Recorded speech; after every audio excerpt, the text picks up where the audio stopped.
Hello and welcome to Minter Dialogue, episode number 292. Today is Sunday, the 2nd of September, 2018, and this interview is with Anne Handley. Anne is a keynote speaker of great renown, digital marketing pioneer, Wall Street Journalist best-selling author, and partner and chief content officer at MarketingProfs. In the first ever themed podcast here, Anne and I riffed on ultimate frisbee metaphors and images throughout, talking about how brands should go about making ridiculously good content, the importance of developing extreme empathy, and how to navigate great digital marketing in today's crowded marketplace. Anne provides a ton of tips and tricks to generate and distribute great content, so if you want content delivered with a brilliant spin, give this interview a twirl.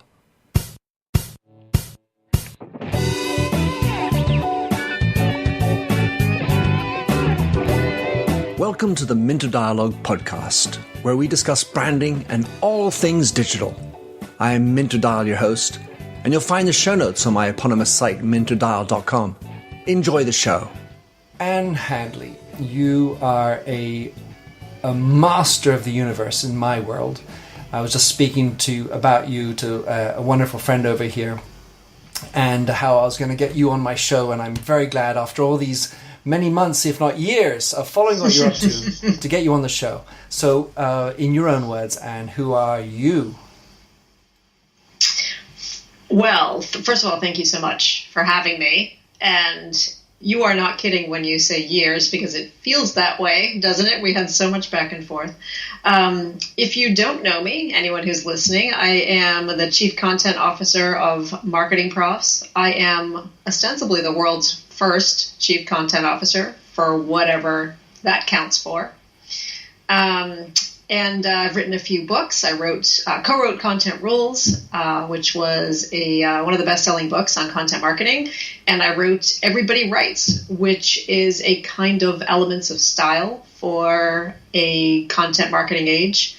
I am a dog owner. I am staring right now at this massive garden that I'm very proud of. And I have a little dog sleeping under my desk who I love with all my heart. And the dog thing got in there twice. Did you notice that? That just says a lot. And I'm speaking today from my tiny house in my backyard. So that's pretty much me. That's beautiful. Well, I was telling you about how I listened to Sam Harris have a debate with Jordan Peterson, and Harris said to Peterson, "You're going to do any Jesus smuggling on me?" And so I'm thinking that Anne Handley does some dog smuggling. So she smuggles the dog into the conversation. I smuggle dogs into almost everything that I do, perhaps aside from cooking, because that would just be terrible. But no, I mean, whenever I'm on stage, I invariably will either name check my little dog Abby, or I'll have a dog slide in there somewhere, or GIF perhaps, something like that. My favorite GIF, by the way, recently, because it represents what I think of as the state of content and marketing right now. So it's my favorite GIF, and I'll have to describe it to you because this is audio. Indeed. Is a GIF of a dog, a sort of golden retriever, whose owner keeps tossing it a frisbee, and the frisbee is like just, relentlessly coming at the dog over and over again because it's a GIF, and the dog just sits there dumbfounded, just does not have any idea what he or she is supposed to be doing, catching this frisbee, looking at the frisbee, just what is this frisbee? And it keeps zooming, hits him in the back a few times, and otherwise he's just completely like, what are you doing? And so the reason why I share that on stage, and why I think of it as the sort of state of content where we're at right now, is because that's often how it feels as a marketer. You're producing all this stuff, in the guise of that frisbee, and you're sort of tossing it relentlessly at your customers, at your prospects, at the people you're trying to attract, and your customers are just like, that giant emoji of just like the shrugging arms. It's like, I don't know what you want me to do with this. It's not what I'm looking for. So I'm going to throw back at you another mental image of a dog called Fred Basset, who's a Basset hound, and well known in the UK spheres. He's a Basset hound who always has a few thoughts, and this one moment is he's out going for a walk by himself, actually having not been allowed to. And he's out there, and to use a terminology from another book, he's sifflaying. He's out there sniffing at the grass many hundreds of meters away from his owner's home. And in the background, you see his owner's home saying, "Fred!" Screaming, "Fred!" And you listen to Fred say, "It's remarkable how on a clear day sound travels." Anyway, it's very British humor. But as opposed to the idea of the marketer, it's also the thought of the receiver's side. As you sit there and like, well, what am I supposed to listen to? Mm-hmm. You know, who's actually really doing it for me? Anyway, I think that's maybe another way of looking at the state of content marketing. Yeah. Well, that's true, right? I think it's expressing essentially something that we're both mired in a big way. But yeah, absolutely. As the marketer, you keep tossing the frisbees, and as the customer, you're just wondering, what is this stuff that's coming in my direction, and not really picking up on the intent of the frisbee or call or whatever the case may be. So, all right, you've talked about this notion of creating ridiculously good content. So let's keeping the frisbee theme going, because I'm a big Ultimate Frisbee fan. How do we make the perfect 165-gram throw? And as a brand, what are the challenges to coming up with that ridiculously good content? How do you organize those thoughts if you want to consistently create ridiculously good content? Yeah, and so to me, the best content, the most ridiculously good content, is really ultimately whatever the customer values. Content can't really be judged in a vacuum. You can't compare the content from this company here to this company over there, because their audiences are different. Their brands are different. And so in my mind, it's not like there's a level set on content, that this is great content and this is not great content. In my mind, that judgment is really made by the dog, essentially. Is the dog going to jump through the air and catch it? Or is the dog just going to let it sort of, bounce off its back because it's not all that interested in the value that frisbee is delivering? So at the same time, we have this propensity to want to look at best practices. And so if that guy throws, or that woman throws with a beautiful arc, or throws an open arm, different type of throw, and then, well, I should do that throw because that really worked. It cut through the wind in the best way. So following on that, so where does best practices fall into this idea? I'm just wondering, how long can we continue this frisbee analogy? Part of me wants to just see if we can make it right to the end of this half-hour show. I just kind of want to try it. I think best practices are useful if you are early in your career, if you're early in the content marketing game, if you are trying to figure out what it is that you are hoping to do. I think being aware of best practices and getting a sense of what has worked in the past is useful, but I don't think of best practices as a prescription, especially when it comes to tactics. I think when it comes to the frisbee, it doesn't make sense to try to do what another brand had success with. Because in my mind, again, it's what is successful for this brand is not necessarily the prescription that you want to follow or need to follow, because again, your brand is different, your customer is different, so your frisbee should be different. That said, I do think that there are maybe a broader set of tools of best practices. In Everybody Writes, it's a collection of lessons and guidelines. I think of them as sort of bumpers on a bowling lane, to use a different analogy other than frisbee, in the sense that, I'm trying to give marketers a sense of how do you write well. So great writing to me is not it's a kind of best practice that I think you should follow. Good writing is something you should follow, but it's not a tactic. I'm not saying that means that you have to write, and you have to write in a certain way to reach that particular customer. Otherwise, that dog will not catch the frisbee. That's not what I'm saying at all. So I guess what I'm saying is that there's a kind of best practice that I do adhere to that isn't necessarily tactics driven, if that makes sense. Well, my mum was always a stickler for English, and I went to school in England where we don't actually teach English. And so when I arrived in America to go to my high school originally and then university, I was sort of struck, if not stuck, by the fact that I didn't know grammar in a grammarian manner. I was just sort of taught it on the fly.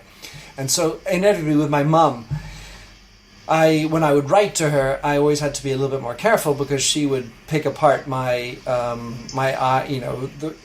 spelling mistakes. Going into writing, Anne, in the essence, in a business environment, it's hard not to think of writing as an intellectual or a rational experience. You have to write this to get this kind of result, so you better do well and write it correctly. And yet, as an artist, as I feel it, there's this all other component which doesn't seem to be instructed in business schools, which is allowing for emotion, intuition, instinct in your writing. So if you're saying, well, it's only got to be data, it's got to be grammatically 100% perfect, and it follows these best practices for this ROI, I feel like it's extracting from that this notion of humanity, or at least the humanities that I was taught in school. I don't think of writing or the exercise of writing as a set of grammar rules to follow. That's not really the strength of Everybody Writes. I don't think that's why it continues to be, a bestseller. I think that great writing ultimately has great empathy for the audience. It tells stories. It has emotion. It doesn't waste the time of the person you're trying to reach. So it has brevity. It has clarity. It delivers what it is that they're expecting, and it's very honest at the same time. And so that's the kind of way that I frame any discussion about writing. To me, it has nothing to do, ultimately, with subject-verb agreement and whether something is, whether you're splitting an infinitive or whether something is, a past participle or not. Like, honestly, I don't care about any of that. And I always think it's sort of funny when people will, for example, all right, so I get this a lot. So I'll meet somebody at an event, and then they'll follow up with me about something, and they say, I was worried about writing this email to you because I know, I was really concerned about it being error-free or using improper grammar or something like that. And the truth is, I don't care anything about any of that. I don't care a bit. Because I would rather get something that's from somebody that's straight from the heart. Yeah. So I guess going back to your question about best practices before, I mean, certainly there are things that we need to know as communicators. You can't just write something that's a complete hot mess and expect your customer or your audience to be able to wade through that and figure out what it is that you're trying to say. But again, that comes back to brevity and clarity and having a sense of empathy for the person you're trying to connect with. And so sometimes grammar rules can be useful in terms of delivering the brevity and the clarity and the empathy. But I think that's where a lot of people stop. They fall down because they think, like you were saying when you were in school, you don't have a sense of grammar, so you don't feel comfortable writing. And in my mind, it's not a real reason to not write. It's not a real reason to not communicate with somebody. Seth Godin talks about this notion of having the attitude to want to write as opposed to the skill of being able to write. And, find people who have the attitude, and then you can work the skills afterwards. I suspect that you would therefore then subscribe to that. Then the challenge becomes figuring out how to move people who are in managerial spots, who have been used to writing pitch perfect, That's both of them, I guess. Letters and notes, and where we were, your knuckles were hit with a ruler if you split your infinitive or you made a spelling mistake. And maybe I'm exaggerating, but there is this notion of extreme rationality, the way we are performing in business, and allowing for this sort of, mistakes and gut. Wait, we have all this data. And instinct, we have all this performance we have to do, is the hard challenge. And how do you organize that thought in senior management teams? Yeah, I think it comes down to helping managers or teams or executives, they need to sort of work through some of those issues. Last week I was at a big company speaking at an internal meeting, and a lot of what they talked about was this kind of not exactly what you're describing, but it's sort of that similar sort of, well, how do we get past this thing? And my answer is very simply because that thing isn't working anymore. It doesn't work. People don't want to be spoken to in that way. And you don't really want to communicate that in that way, do you? Really, when you think about it, to me, that's the promise and the beauty of social media. One of the reasons why I love social media so much, why I've been all in on Twitter since, 2007 or something like that. Why I love Instagram, why I think that just participating in social media can make you a better writer. I don't think the two are in tension with one another. I don't think those are two different skills, because the thing I love about social media is that it allows people, and it almost implores people to communicate in a very human, accessible way. And so going back to your question, just about, how do you actually instruct people to not be that sort of, that sort of puppet parroting, yeah. This should be video, because we're doing some great hand gestures, movements here. Yeah, you see my frisbee throw very open. I know. But going back to your question about that, I think a lot of it has to do with just letting people know. First of all, it doesn't work anymore. We live in an age where we are able to show people who we are, and that we should be sort of, to use to use that sort of slightly corporate word, we should be leveraging who we are as people to communicate with the people we're trying to connect with. In my mind, there's sort of no magic to it, and I understand that there's a subset of individuals who are never going to be comfortable with that, and that's okay. But I'll never stop saying it either. So right. So I want to dig in on a second, because at some level, and this is something that's very important to me, is the acceptance of your imperfection, the acceptance of who you are, not being the image of perfection that you were taught in school at some level to be. And even in social media, there's always a risk, of course, trying to portray some other image. But at some level, it's about being who you are with my foibles. And if I am an asshole, well, that's probably not a good idea. So that's not the good who you are that I want to show. And yet, at some level, it's also the reality of some people. So maybe those are the people who say, well, that's the way they want to go, because they don't want to show that, and maybe that's okay.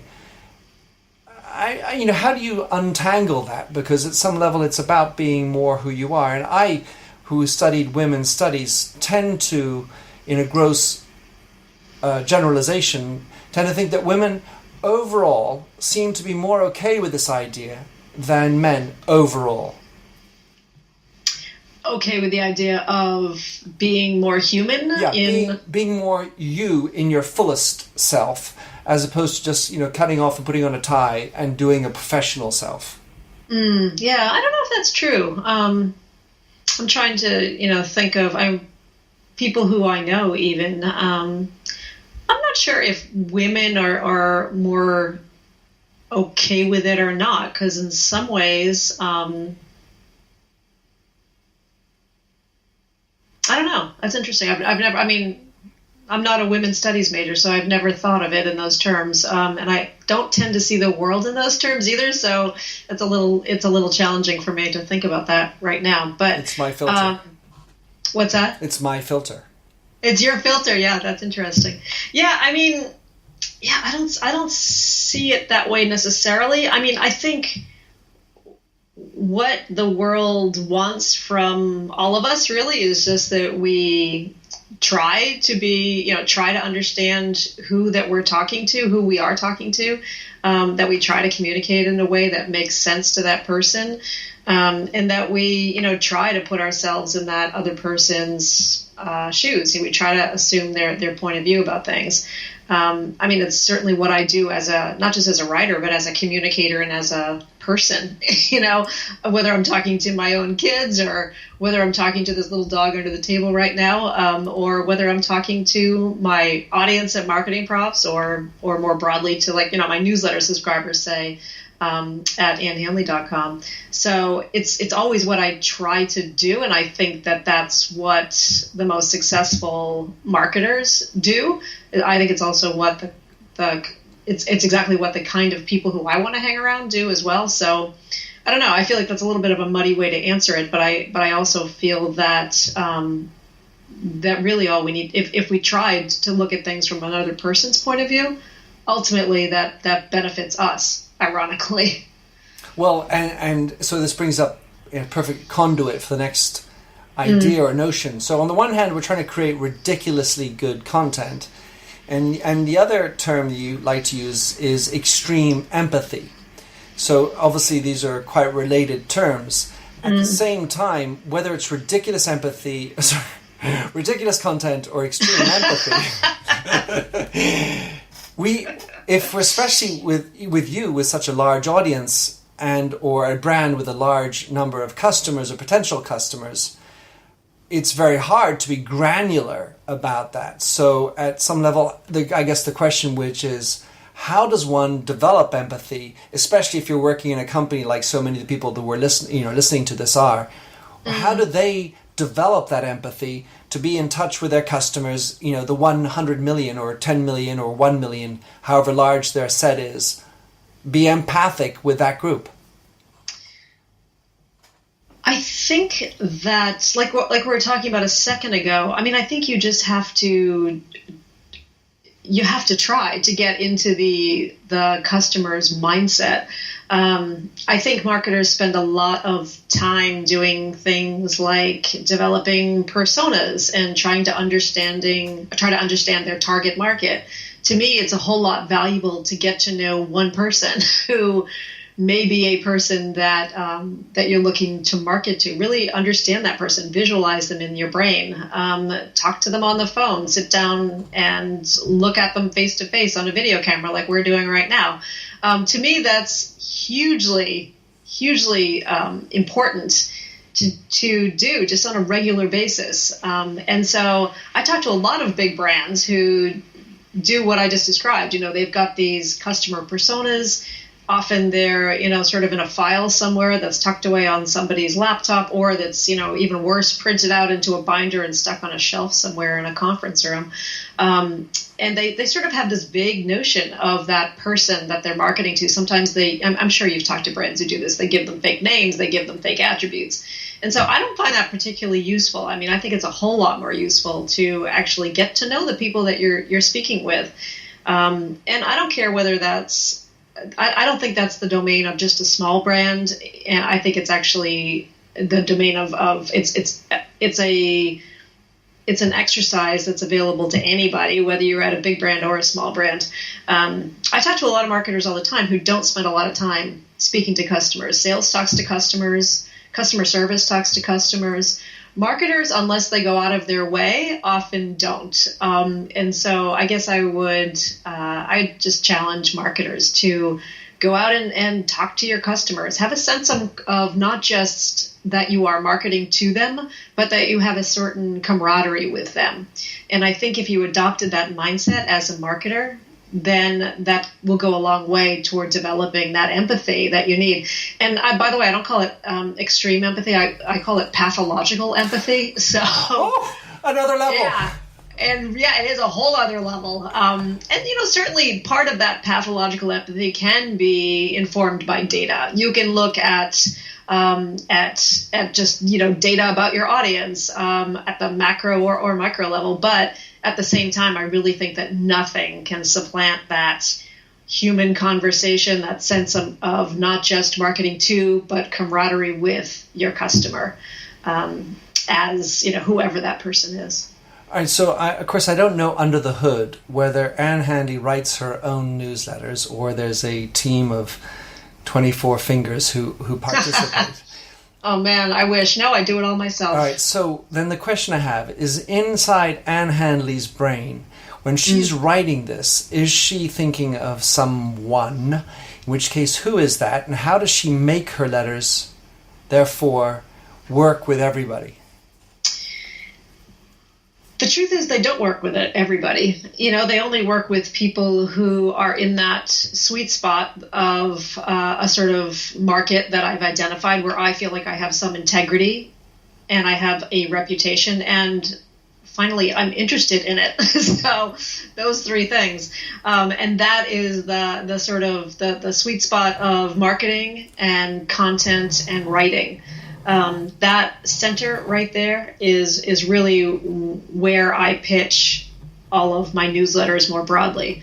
But at the start of every newsletter, I always write, just a short essay. And sometimes it has something to do with content and marketing ostensibly, but very often I'm using that as a Trojan horse just to talk about people and life and my perspective on things and what I'm thinking about that week.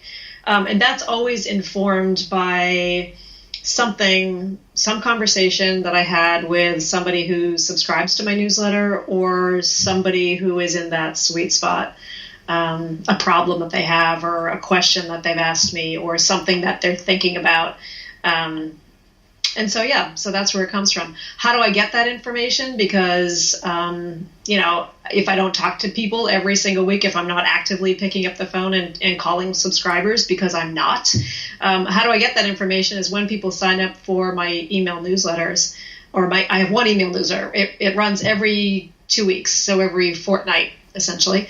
And when they sign up for it, they get an email. It's just an auto response from me that says, hey, thanks for signing up. Number one, I'm really happy you're here. And secondly, it says, why are you here? What do you want from me? Essentially, why did you subscribe? What is it that enticed you? What is it that inspired you? And the people who respond to that newsletter sign up tell me. I find that hugely valuable in terms of figuring out what it is that people are curious about and what they're asking about. So that's one way. Another way is just through interacting with people on social media. That's another reason why I really love social media, not just for the way that it invites us to be more human and accessible communicators, but also because it's a place that I can actively interact with people who share that sort of, and share that sweet spot of interest and love that I have. And so it's really from those two places. And then occasionally I'll just get a random inquiry on my email. And that's a great place actually to look for ideas to write about too that are most relevant to your audience to develop that pathological empathy.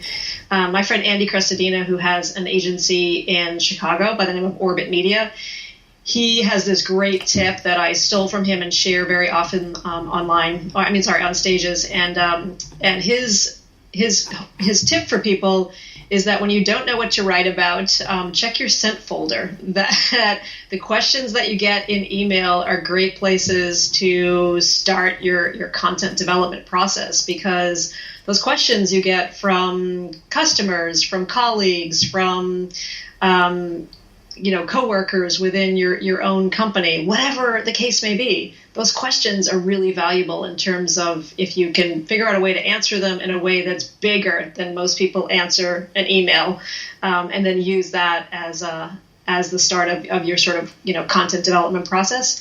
Just hugely valuable. So that's the way that I keep in touch, so to speak, with my own audience. And there's nothing magical about that. I think any brand out there can do it.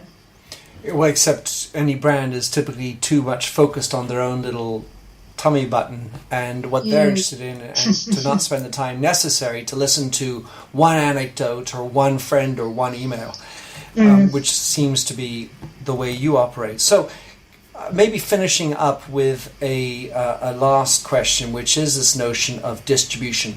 If I had to think of it, it's this maybe the midfielder who's got that great hands, knows how to distribute the frisbee into the end goal so that we get a touchdown. The challenge with this notion of empathy in the world of titles, for example, is that, and maybe even Google, is that there are techniques out there that are less associated with some empathic element and maybe more of a technical element.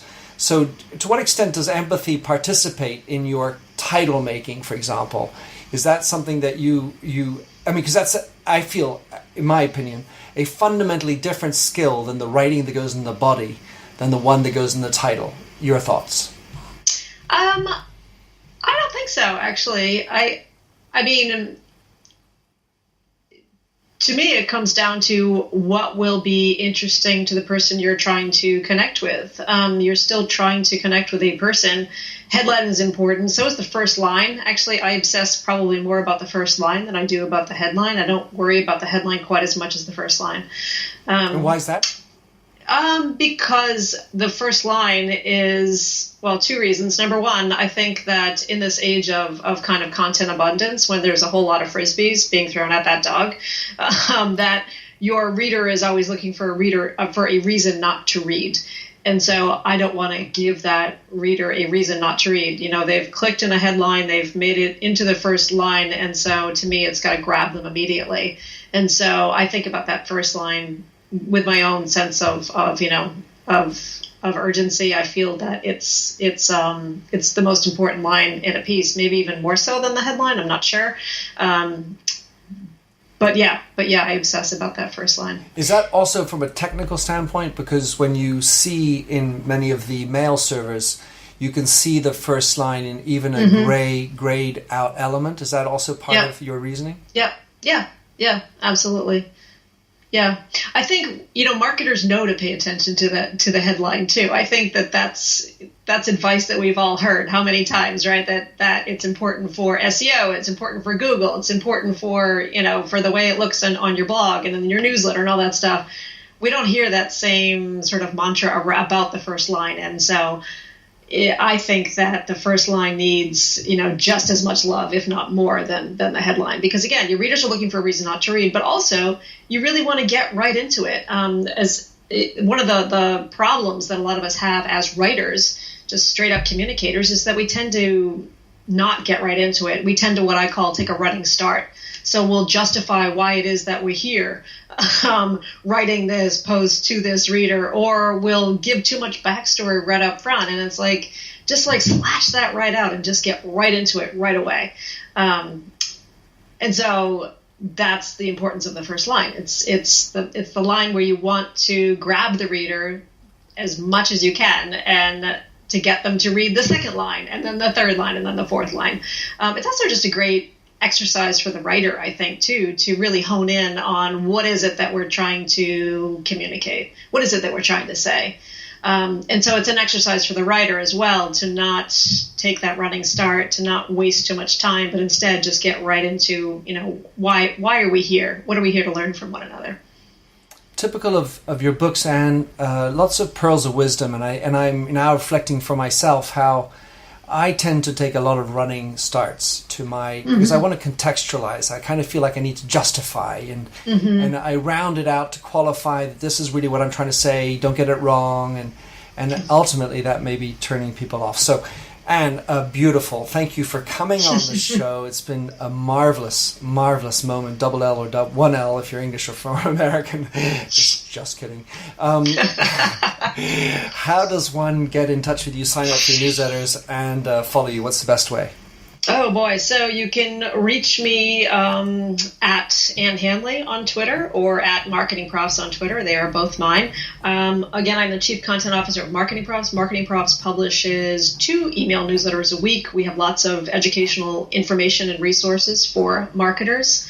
If you are the kind of person who enjoys great writing and great content and just great people, then I publish my own newsletter. Again, it's fortnightly every other Sunday. And at annhandley.com/newsletter.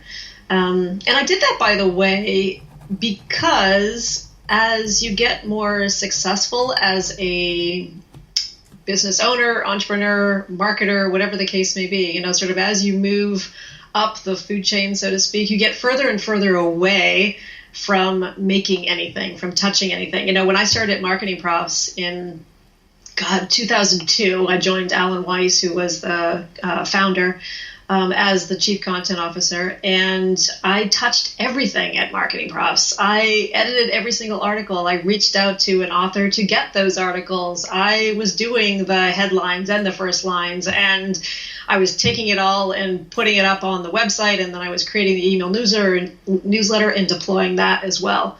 But then as MarketingProfs has grown, we have close to 600,000 subscribers now. We've got 40 people working here. I don't touch anything anymore, and I really missed that creating. I missed creating, and so I wanted to make something again. I wanted to push the button again, and so that's why I started my own newsletter. And I think there's a lesson in there. The reason I'm telling you the story is because I do think that there's a lesson that kind of harkens back to your question about helping managerial types and helping marketers get more comfortable with writing, with communicating, with being a little bit more accessible and open and human. I think it comes down to being more of adopting that kind of maker mindset, and it doesn't have to be about marketing. It doesn't have to be a newsletter. It can be almost anything, but I think it's really important to make something yourself, to feel what that feels like, to communicate directly with an audience. And as you say, there are some people who will be intoxicated by that. They will love it. They will want to do it more. They will then apply it to various parts of their life, including their marketing world, if you're creating content outside of that. And there are people who won't, and that's okay. But I think you've got to try.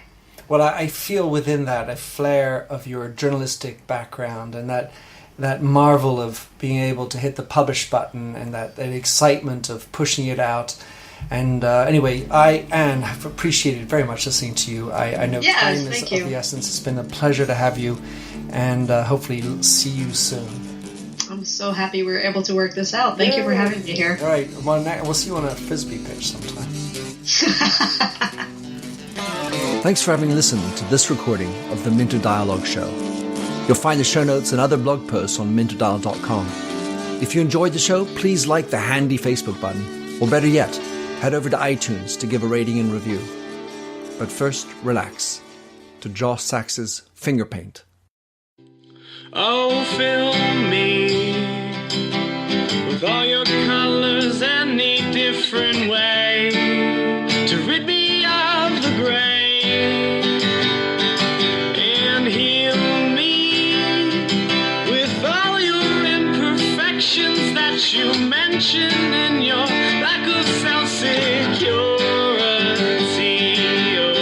I wouldn't care about the art form as long as you would feel warm, wrapped in canvas. Hold me tightly, slowly we would paint a lover's portrait with all your favorite shades, and we'd paint it with our fingers to show the world the way we feel. Oh, the way we feel. Oh, so messy. The ridges in our palms make colors blend and look ugly in the end, but they're pretty in their own disgusting values. We'd hang our portraits in the hallways, make our house guests cringe. Oh, I wouldn't care about the art form as long as you would feel warm, seeing all your colors on the canvas as